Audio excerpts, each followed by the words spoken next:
When you see someone that is doing a really good job in their recovery, there is a really good likelihood that that person is doing something, knowingly or unknowingly. They're doing something to combat this one very important thing. And when most people end up going into relapse, they're not taking care of that same thing. What is it? We'll find out in a minute.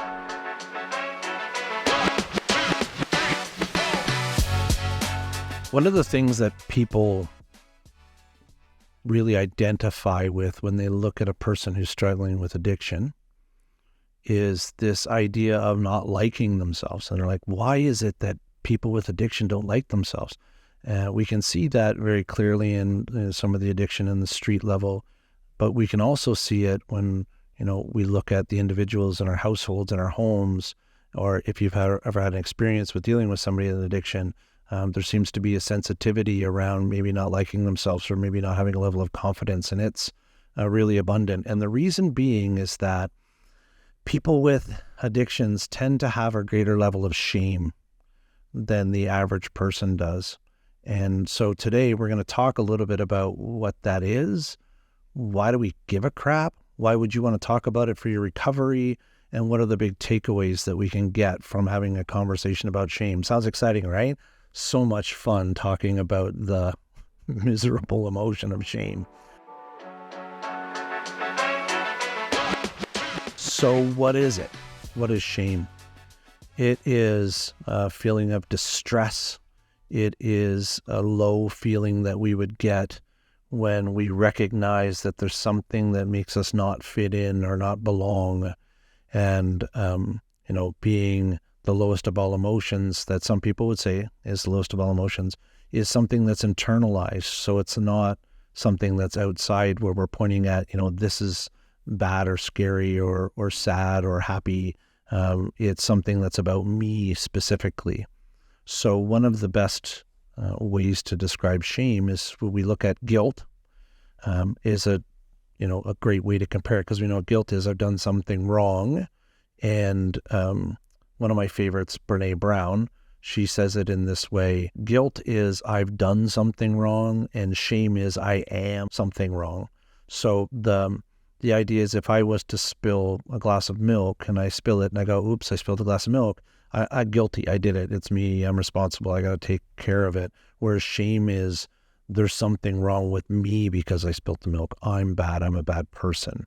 So it's important for us to just kind of understand that distinction of what it is and why it's important. Why would we care to talk about one single emotion when it comes to addiction recovery? And the reason being is that it turns out that over the years, the more than a decade I've done talking to people about this, is that it becomes really clear that, myself included, that there's a certain level of shame that we have. And a lot of time that's where our drug of choice comes in. It comes in to help self-soothe or take care of us or give us that feeling or sensation that we need. So in order for us to take care of that, we need to first understand it. And when we can understand it, we can effectively work on it or work towards making it not so abundant. Here's the thing is, shame, it's a normal human emotion. It's not supposed to be there. So we have this plethora of emotions and things that we go through in our life, and we tend to think that we shouldn't have them, or what purpose would it serve? So why would I have an emotion that ruins my life? If we went back and we go, back a couple 100,000 years, and we look at humans, we ended up having to try and fit in and belong in order to survive. Today, if I got rejected or didn't fit in and didn't belong, I can, go move to another community. I can, find another internet clan. I can find new groups of people. But if we go back 100,000 years ago or more, we can see very clearly that there would be a small village of people. And if I didn't fit in, if I didn't belong in that tiny village, I'd probably get kicked out of the village. And if I got kicked out of the village, I'd probably not survive. So the need to belong and to fit in is a survival tool. It's this thing that's super important to us. So shame is the feeling that I might get if I end up acting against the idea of belonging or fitting in, or doing things that I know are outside of the line of values of the group and the people that are in it, and or myself. So when I act against those things, I'm gonna, have some self-directed fear. So what we end up doing is we take this shame and it turns into secrecy. So if I was to do something that was against the village, I would take it and I'd be like, shh, don't tell anybody. I got to keep it a secret, right? If anybody finds out about it, then I might get kicked out of the village, and that would be horrible. So we can see a perfect example is the current LGBTQ community. And we look in the past and we go, there was a lot of shame in the idea of having to keep that a secret. So they even called it, being in the closet. That idea of having to hide it then creates a sense of shame. There must be something wrong with me. I can't participate in that way. I can't, share that out loud. So when I can't, participate with the community and I have to keep a secret, then that turns into there must be something wrong with me that I don't fit in. So they talk a lot about shame in the psychotherapy world and psychologists, and they look at it from a central nervous system thing, from a feeling, an emotion, a visceral thing, and how we feel. And you could probably even recognize it if I said to you, what does it feel like? And you recognize you can feel it kind of down in your gut, right? There's this feeling that comes from the idea of it. And so it's something that we end up knowing how horrible it feels, right? So we do everything that we can to try and avoid it. So then essentially shame becomes this big part of avoidance. So we end up trying to avoid and keep secrets and take things and stuff it away, because if I end up having to deal with that, it's going to hurt me or hurt my chances for survival. So that sense of avoidance turns into physical, mental, emotional, spiritual, can manifest in a whole bunch of ways. So our addiction essentially turns into emotional avoidance. Most of it anyway, turns into emotional avoidance. I don't want to feel a certain way. I don't want to feel a certain way about myself. I don't want to reflect in that space. So even the slightest idea of having shame gets in the way of my healing and my process. So if I think that I'm going to feel a sense of shame in any way, I usually try to avoid or deflect or do something to run away from it. So I'll give you an example. So I don't think of myself now in many years of practicing sobriety of being overly shameful.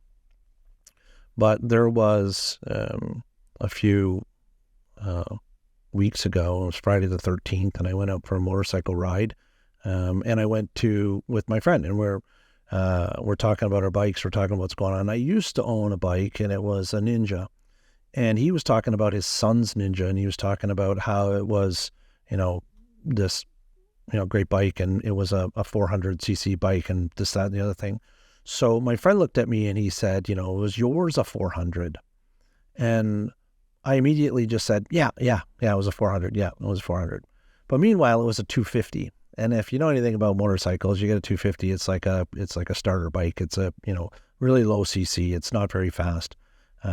So in that moment, there was this really quick sense of shame that I felt, if I share this information with this individual that it was only a 250, I would feel uncomfortable. I'd have that feeling in my gut. I wouldn't like how I felt about myself. So instead of facing that feeling, my instant reaction was to agree with him and to lie, right? So I messaged the guy later and told him that I had told him this lie. And he was very happy that I had done that, which we'll talk about later. But the point being is that we end up recognizing that this shame that we have as people with addictions, we want to cut it off. So there's all of these opportunities for us to go into this place, and then we end up practicing a large amount of avoidance to try and make sure that we don't end up going to that place.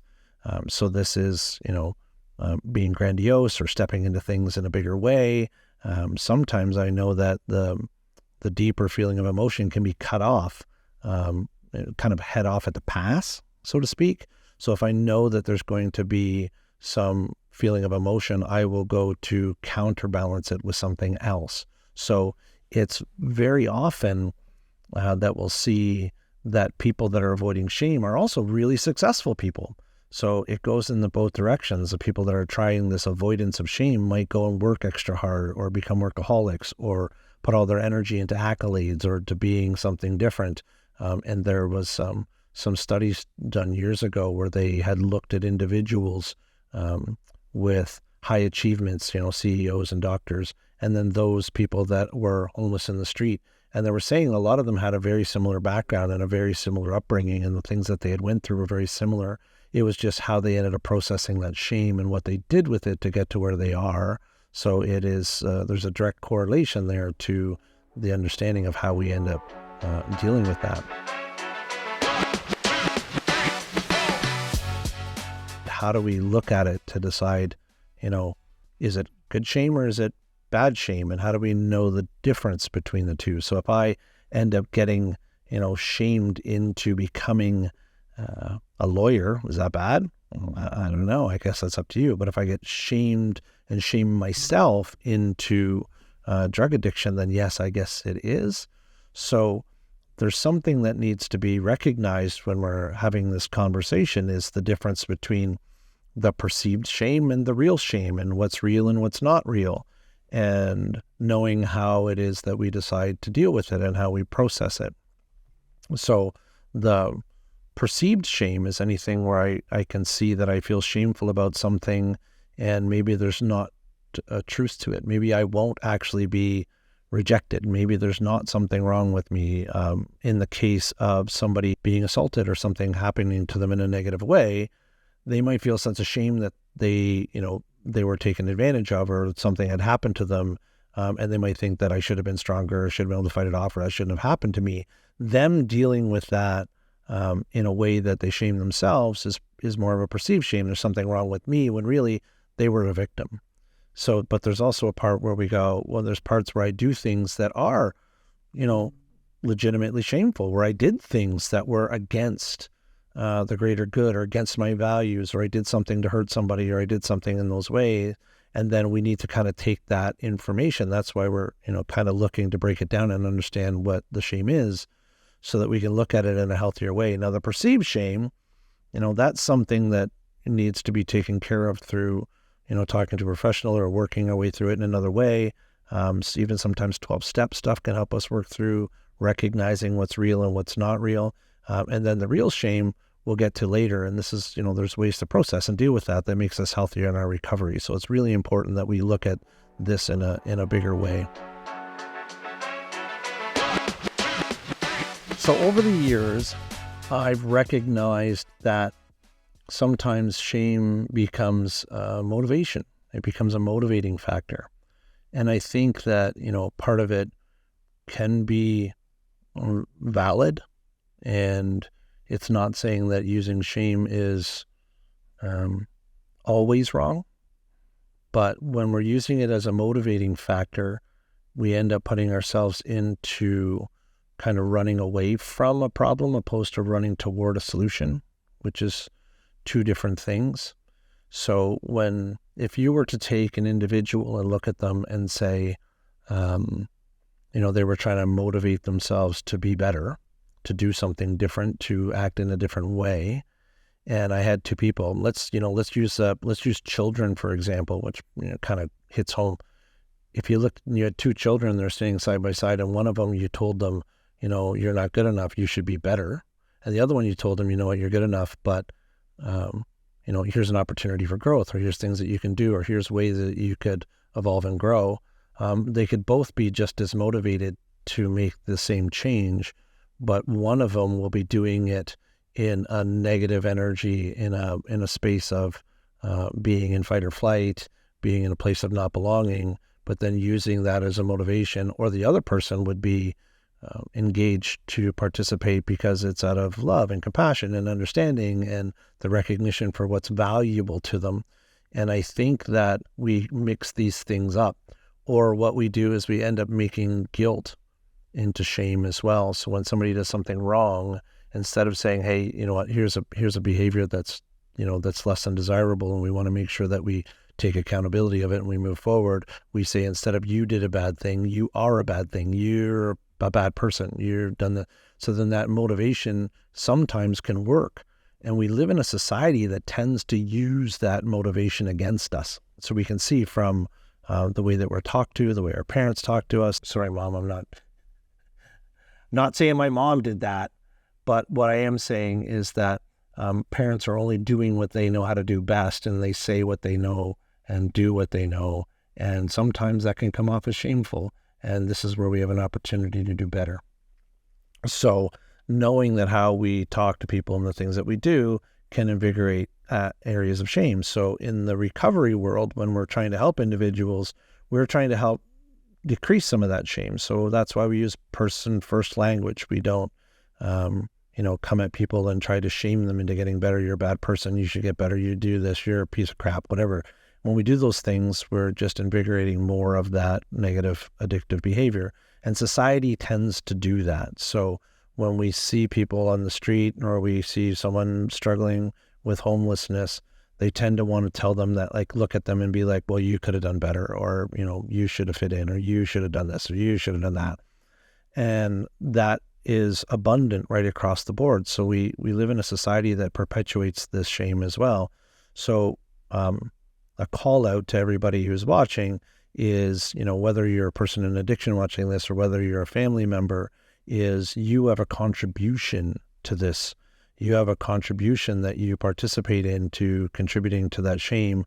Ultimately, the individual is responsible for whether they want to feel it, but we also know that we have a role in how we talk and what we do to help, reduce some of that shame and the stigma that goes along with it.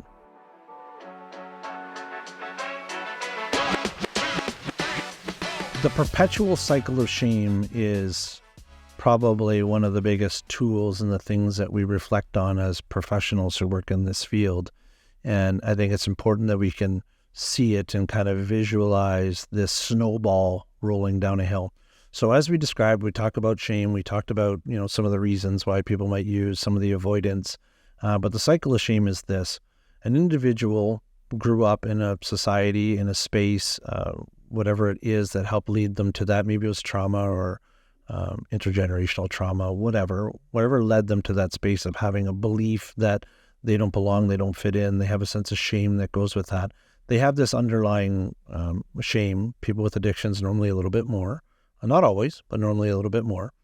And when they end up finding their way into the social norms that perpetuate the shame that we were already talking about, then one day they end up finding something that helps that go away.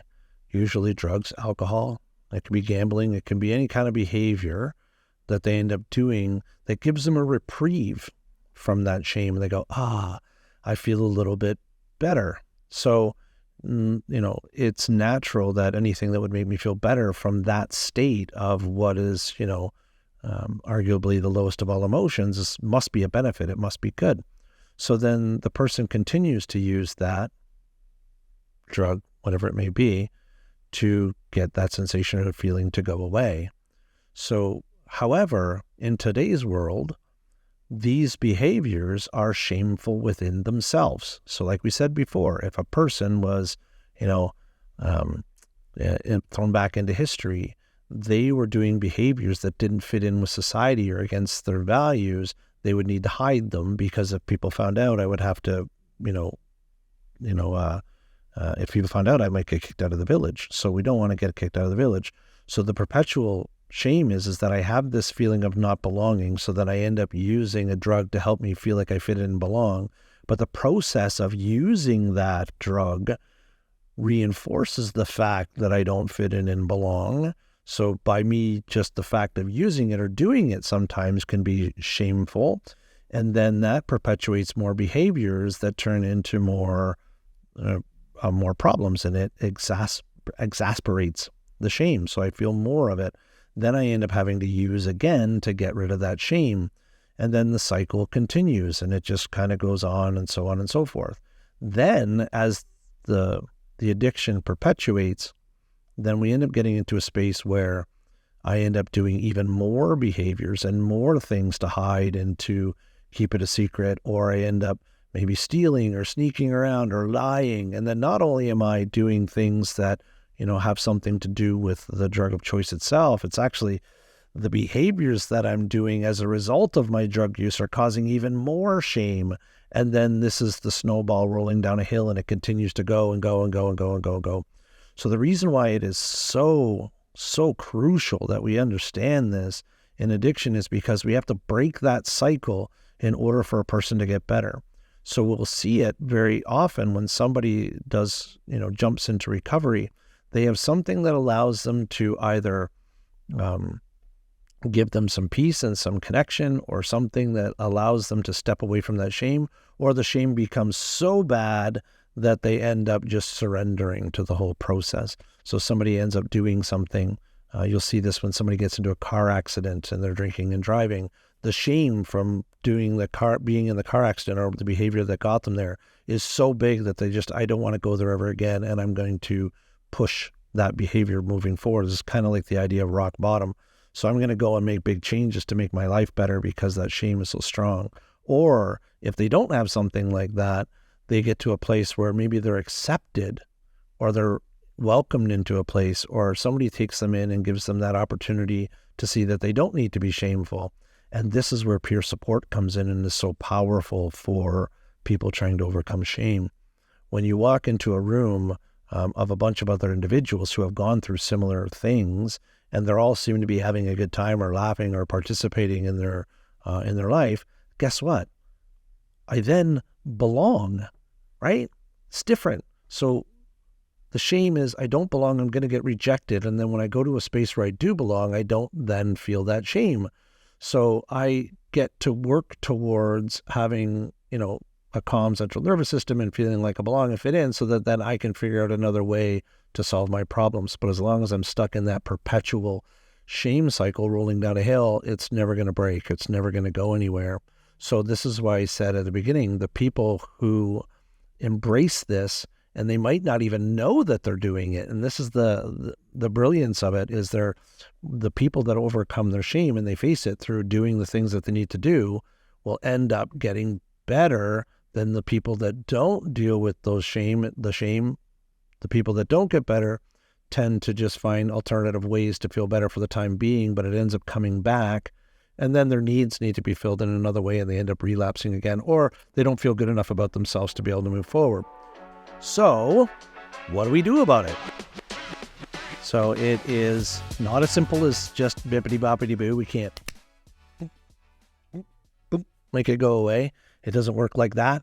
So it takes some work and it takes some time. So the beauty of it is the very first thing you have to do about it is just see it and recognize that it's there and it has a role in your life, right? So watching this, what you're watching right now, is just awareness. It's giving you that space to be like, okay, I can see it. So the first thing we want to do is just be able to recognize and observe it. And the second thing that we want to do is we want to be able to accept it and recognize it for what it is. It's meant to be a useful tool. It's something that is, I can use it for, helping me to grow and to evolve and feel better, or I can use it as something against myself and harmful and hurtful, and that's where the difference is. So then understanding the difference between, how do I make it useful and how do I make it harmful? And once I get to that place, and maybe you need a professional because, shame can be really deep and deep-rooted and require a lot more than just, watching a episode of this show, right? So it could need more. So making sure that we're recognizing that that's a possibility, but then, and if not, just the process of acceptance and recognizing that it is part of what it is allows us to maybe see the difference between the perceived ones and the real ones, and knowing what's different and what we need to do to address them. And there's different things that we can do to address them. So I had already mentioned that peer support is big. And the reason being is because when I can find a sense of belonging, I can kind of step away from that shame. If peer support is not for you, then it's finding like-minded individuals or people that are accepting to what's going on. Some people have wonderful families that will participate in that. Some people have the opposite, and it's maybe not the best place for them to be. So it's finding that need to belong and fit in another way. If we can find more connection, then that will also be extremely helpful. Ownership is probably the hardest one. So if we recognize that there's a sense of guilt, if we want to go from shame to guilt, one of the easiest things to do is to take ownership of my behaviors and the things that I've done to get me here. So if I did something that's shameful and I take ownership of it, it doesn't have the same power anymore. So if I was to do something wrong and a person came up to me and I was keeping it a secret, and then they said, hey, I know your secret and you've done something wrong, it's very likely I'm going to feel big gut-wrenching pain and go, oh no, right? I'm going to feel that shame. However, if I had taken ownership of that and I had told people what I had done, and the whole village knew, and then all of a sudden one of the people from the village came over and said, hey, you did this thing, but the whole village already knew, or I had already taken ownership or already done the things I needed to repair that problem, then that shame is way lower. It's not necessarily gone, but way lower. The same as the motorcycle story I had told you, is the idea that, I took ownership and messaged the guy and said, hey, you know what, I told you a fib. My motorcycle is actually only a 250. So then when we have a conversation later about that, if he brought it up again, I wouldn't care because I took ownership of it. I'm like, yeah, I know, I was honest and I told you the truth, so I wouldn't care. However, if he found out on his own and then came to me and said, dude, I saw your motorcycle on a picture on the internet and it's only a 250, then boy, would I feel ashamed. So taking ownership, which is a bigger thing, it's actually part of the 12 steps as well. There's a big part of taking ownership. Talking to a counselor, talking to a professional and working through those ownership can be really powerful in helping us to do that. And also a level of acceptance with that as well, recognizing that there's things that, it was us then, not now, that had made these behaviors. And then we can use that to perpetuate ourselves forward, and focusing on the values, the character traits, and the things that are important to us that make me feel better. So with the motorcycle story, one of my values is honesty. So when I told the lie, I counterbalanced it by being honest, and then it made me feel good about my character and who I was. So there's no shame for me because I recognized that I wasn't doing something wrong. I actually did something good, and I'm a good guy to face it, and I'm a good guy to take to make amends for that process. So it's really important for us to overcome that shame. So now, one of the things we want to be very cautious of in this process is being careful that we don't identify with it too much. So recognizing that it's part of human, it's part of growth, it's part of what we do, but sometimes we can identify with it too strongly, and then we try to become that shame that we're trying to avoid. So if I'm a bad guy, I'm just going to be a bad guy. And if I'm a crappy person, I'm just going to be a really good crappy person. And that mentality can be really harmful. So what I'm talking about is counterbalancing that with the recognition of all the great things that you do, all the things that make you who you are, all your wonderful character traits, and all the things that make you important to yourself and to other people need to be exploited, and we need to have some gratitude, and we need to look at them, and we need to leverage them and really change that narrative in our mind of shame to be self-love, self-compassion, and taking care of ourselves and how we have a relationship with ourselves. Because remember, we're not trying to quit using drugs and alcohol. We're trying to have a life that doesn't require it. And that life that doesn't require it is one of self-compassion and empathy and understanding. So hopefully you pick some stuff up from today, and we'll see you next time.